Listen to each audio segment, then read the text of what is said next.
Paano kung sasabihin ko sa iyo na may isang santo na nakakakita ng espiritual na panganib na tila nangyayari mismo sa ating panahon? Paano kung sasabihin ko sa iyo na ang mga babalang kanyang ibinigay ay hindi lang tungkol sa digmaan, hindi lamang tungkol sa kalamidad, kundi tungkol sa mas mapanganib na bagay, ang pagkawala ng pananampalataya? At paano kung ang pinaka-kinatatakutang mangyari sa huling panahon ay hindi ang pagbagsak ng ekonomiya, hindi ang mga lindol, hindi ang mga digmaan, kundi ang paglayo mismo ng tao sa Diyos? Ito pong dahilan kung bakit hanggang ngayon patuloy po na pinag-uusapan ang mga babala ni Saint Padre Pio at maaring mas mahalaga ang mga ito ngayon kaysa noon. Si Padre Pio po ay isa sa pinakakilalang santo noong ika-20 siglo. Isang pari, isang stigmatis, at isang tao na kilala po sa mas malalim na pakikipaglaban sa kapangyarihan po ng kadiliman. Sa loob nga po ng maraming dekada, nakaranas siya ng mga extraordinary experiences, mga visions, mystical encounters, spiritual warfare. Ngunit bago tayo magpatuloy, may mga mahalagang tanong. Biblical ba ang mga vision na ito? Ito pong mas madalas na tanong ng marami. May basihan ba ito sa Biblia? Ang sagot po natin dito is maliwanag ni Yes. Sa buong kasaysayan po ng kaligtasan, maraming beses po gumamit ang Diyos ng mga visions. Daniel received visions, Ezekiel received visions, Isaiah received visions, Saint Joseph received dreams. Saint Peter, nakatanggap din po ng mga visions. At maging po si Saint Paul ay nakaranas po ng supernatural encounters. In Joel chapter 2 verse 28, sinasabi po dito, "Your sons and daughters shall prophesy, your old men shall dream dreams, your young men shall see visions." Ngunit mahalagang tandaan po ay hindi lahat ng vision ay galing sa Diyos. Kaya laging may discernment po ang simbahan. Hindi po basta naniniwala, hindi basta tumatanggap, sinusuri po at iniimbestigahan ng simbahan.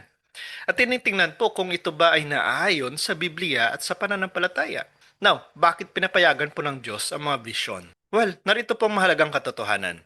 Ang vision po ay hindi para sa curiosity. Hindi po yan para sa entertainment. Hindi yan para gumawa po ng sensational content. Ang layunin po nito ay repentance, conversion, warning, encouragement.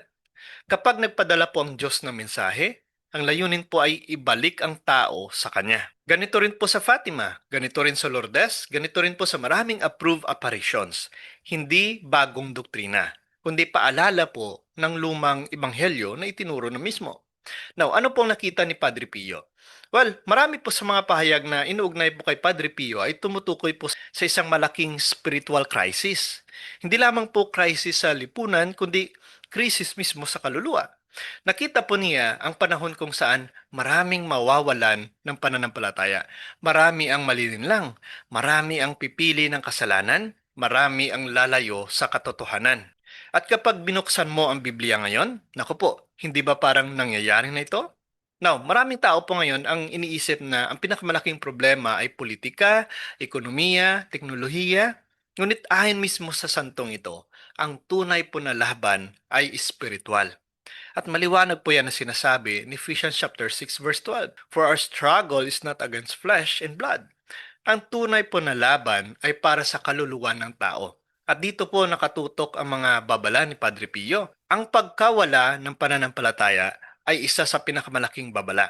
Hindi po dahil mawawala ang simbahan, dahil ipinangako mismo ni Kristo na Matthew 16 verse 18 that the gates of hell shall not prevail against it. Ngunit maraming tao po ngayon ang maaring lumayo sa simbahan. At ito na po ang nakikita natin ngayon. Maraming bininyagan, ngunit hindi po nagdarasal. Maraming Kristiyano, ngunit hindi po nagsisimba. Maraming naniniwala sa Diyos, ngunit hindi sumusunod sa Diyos. Ito po ang tunay na spiritual crisis. Now, bakit pamilya ang sentro ng huling labanan? Ito ngayon po ang bahagi ng prophecy na dapat magpagising sa bawat Kristiyano. Kapag pinag-uusapan po ang huling panahon, maraming tao agad nang iniisip na digmaan, lindol, gutom, economic collapse, global crisis. Pero ayon mismo sa mensaheng inuugnay kay Sister Lucia ng Fatima, ang huling laban sa pagitan po ng Diyos at ni Satanas ay magaganap sa isang lugar na hindi inaasahan ng marami. Hindi po yan sa palasyo, hindi po yan sa gobyerno, hindi po yan sa battlefield, kundi sa loob ng tahanan, sa loob mismo ng pamilya. Bakit ngayon pamilya? Well, dahil ang pamilya po ang unang institusyon na itinatag ng Diyos.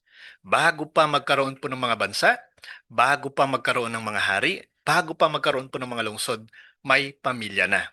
Sabi nga po in Genesis chapter 2 verse 24, "For this reason a man shall leave his father and mother and be united to his wife, and the two shall become one flesh." Pansinin niyo po ito. Hindi po yan gobyerno ang nag-imbento po ng pamilya. Hindi po kultura, hindi po tradisyon. Ang pamilya po ay disenyo mismo ng Diyos.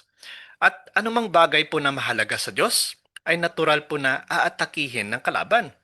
Now, ang pamilya po ang unang simbahan. Ito po ang itinuturo mismo ng simbahan sa loob po ng 2,000 taon na. Ang tahanan ay tinatawag na domestic church o simbahan sa loob mismo ng tahanan.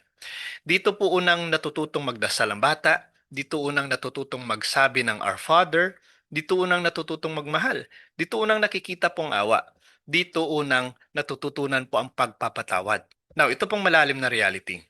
Bago pa makilala ng isang bata ang pari, nakikilala muna niya ang kanyang ama.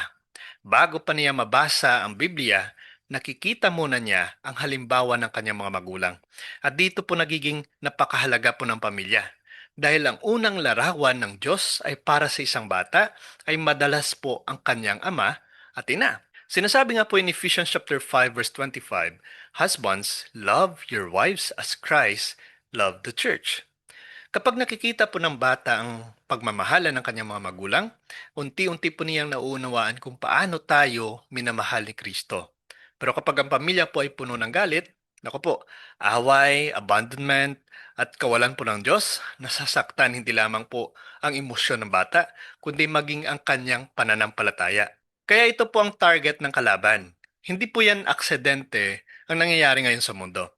Sa bawat henerasyon po, unti-unting inaatake po ang kasal, ang pagiging magulang, ang kadalisayan, ang katapatan, ang pagkakaisa ng pamilya, ang kabanalan ng tahanan.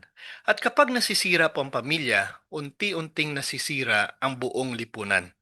Dahil ang lipunan po ay binubuo ng pamilya at ang simbahan po ay binubuo rin ng pamilya. Kaya ang tunay po na labanan ngayon ay hindi lang po politikal. Ito po ay spiritual. At ang battlefield ay ang puso ng pamilya. Pero sandali lang po, kung ganito po kalaki ang laban, dapat ba tayong matakot? Dapat ba tayong mawala ng pag-asa? Dapat ba nating isipin na panalo ng kadiliman? At dito na po pumapasok ang pinakamahalagang bahagi po ng mensahe ni Padre Pio. Dahil sa likod nga po ng lahat ng babala, may mas malalim po na katotohanan.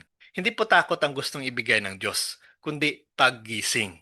Hindi po panic, kundi paghahanda. Hindi po despair, kundi pag-asa. Now, ito pong pinakamalaking panliling lang sa huling panahon. Sinasabi nga po in Matthew 24 verse 24, "False Christs and false prophets will arise and perform great signs and wonders to deceive."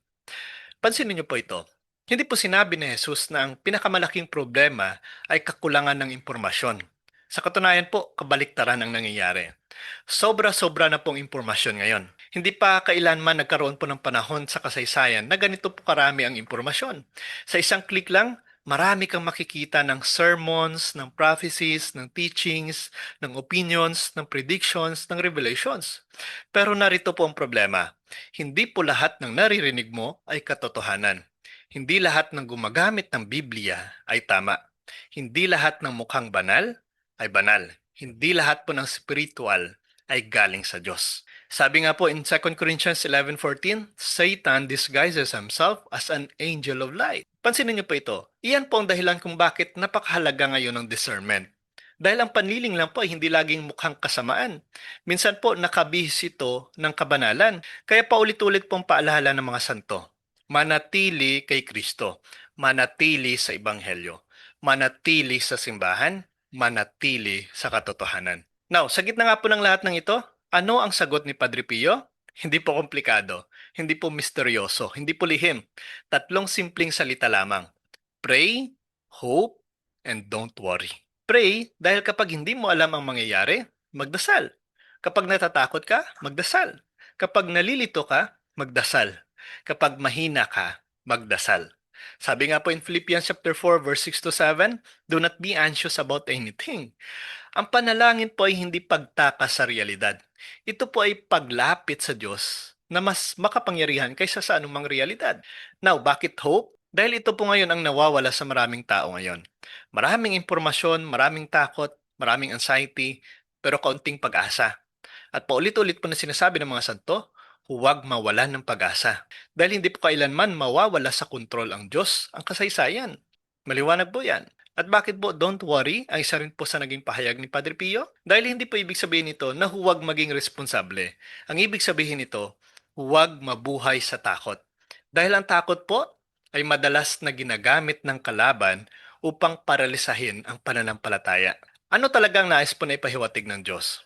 Ito po ang pinakamahalagang tanong ngayon. Hindi po para gumawa ng viral prophecy, hindi po para malaman natin ang eksaktong petsa ng katapusan. Dahil sinabi mismo ng ating Panginoong Hesus in Matthew 24 verse 36, no one knows the days or the hour. Ang tunay po na mensahe nito, magbalik loob, maghanda, magsisi, magpakabanal, magtiwala, mahalin ang Diyos, mahalin ang pamilya, mamuhay para sa langit. Dahil sa dulo po ng lahat ng ito, hindi po ang dami ng impormasyon ang magliligtas po sa atin, kundi ang relasyon natin kay Kristo. Maliwanag po yan. Now, paano kung mali ang tanong na itinatanong po ng karamihan? Paano kung ang pinakamahalagang prophecy po ay hindi tungkol sa mundo, kundi tungkol sa iyo? Paano kung ang tunay po na tanong ay hindi kailan ba darating ang huling panahon, kundi kung tatawagin ako ng Diyos ngayong gabi, ngayong araw, handa ba ako? Dahil para po sa bawat tao, may personal po na katapusan. At sa araw po na iyon, hindi mahalaga kung gaano karaming prophecy videos ang napanood natin, hindi mahalaga kung ilang conspiracy theory ang alam natin, hindi mahalaga kung gaano karami ang ating impormasyon. Ang mahalaga po ay minahal ba natin ang Diyos? Nagsisi ba tayo? Nagpatawad ba tayo? Nagsikap ba tayong maging banal? Nanatili ba tayong tapat hanggang sa wakas? Yan po ang malagang tanong. Marahil po ang layunin ng babala ni Padre Pio ay hindi po para takutin tayo, kundi para gisingin tayo. Gisingin mula po sa espiritual na pagkakatulog, gisingin mula sa pagiging kampante, gisingin mula sa pag-aakalang marami pa tayong oras, gisingin mula sa ilusyon na pwede nating ipagpaliban ang Diyos. Dahil ang pinakamalaking trahedya po ay hindi po ang katapusan ng mundo. Ang pinakamalaking trahedya ay ang mabuhay ng malayo sa Diyos habang may panahon pa tayong bumalik sa Kanya. Kaya ka-curious kung ang mga santo po ay nagbabala, hindi po yun dahil gusto nilang takutin tayo. Nagbabala po sila dahil mahal po nila tayo. Katulad po ng isang ama na nagbabala sa kanyang anak bago mahulog sa bangin, katulad po ng isang ina na sumisigaw upang iligtas ang kanyang anak mula sa panganib, ganito rin po ang ginagawa ng mga santo. At kung may isang mensaheng paulit-ulit po nilang sinasabi, ito po yon. Lumapit kay Kristo, magkumpisal, magrosaryo, magdasal, mahalin po ang pamilya, manatiling tapat, huwag mawala ng pag-asa. Dahil sa dulo po ng kasaysayan, hindi po ang kadiliman ang mananalo. Hindi po ang kasinungalingan, hindi po ang kasamaan, hindi po si Satanas. Sabi nga po in Revelation 17:14, the Lamb will conquer. At ang kordero po ay si Yesu Kristo. Kaya ka-curious, ang pinaka nakakatakot na bahagi po ng prophecy ni Padre Pio ay hindi po ang mga sinyales ng huling panahon, kundi ang posibilidad na makita natin ang lahat ng babala ng langit, marinig ang lahat ng paalala ng mga santo, at magkaroon pa rin po ng pusong tumatangging magbalik loob sa Diyos. Maliwanag po yan. Sana po nakatulong ang video na ito, at kung sang-ayon po kayo, please comment down below. Padre Pio, please pray for us. Please like and share at suportahan po natin ang ating YouTube channel. Ang link po ay nasa description. God bless po sa ating lahat sa ngalan ng Ama, ng Anak at ng Espiritu Santo. Amen.